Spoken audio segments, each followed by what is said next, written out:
सूर्यनगर नामक एक सुंदर गांव में एक खुशमिजाज लड़का रहता था जिसका नाम आरव था। आरव को पतंग उड़ाने का बहुत शौक था।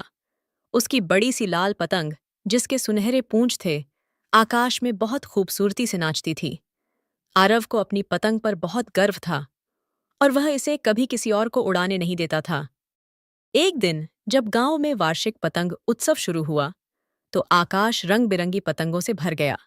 हर तरफ हंसी खुशी का माहौल था। आरव की पतंग सबसे ऊंची उड़ रही थी। देखो मेरी पतंग, कोई इसे हरा नहीं सकता, वह गर्व से चिल्लाया। वह उसी दौरान आरव ने एक छोटी सी लड़की को कोने में चुपचाप बैठे देखा। उसके हाथ में एक फटी हुई पुरानी पतंग थी जो मुश्किल से उड़ पाती थी। आरव उसके पास गया और कहा, तुम क्यों उड़ाने की कोशिश कर रही हो? तुम्हारी पतंग तो उड़ने लायक भी नहीं है। लड़की, जिसका नाम मीरा था, ने उसकी ओर देखा और हल्के से मुस्कुराई। कोई बात नहीं, उसने कहा। यह पतंग मैंने खुद बनाई है। भले ही यह ऊंची न उड़ पाए, लेकिन मैं खुश हूं। तभी एक तेज हवा का झोंका आया और आरव की पतंग एक पेड़ में फंस गई। आरव ने उसे निकालने की बहुत कोशिश की, लेकिन पतंग हिल भी नहीं रही थी। वह परेशान होकर जमीन पर बैठ गया।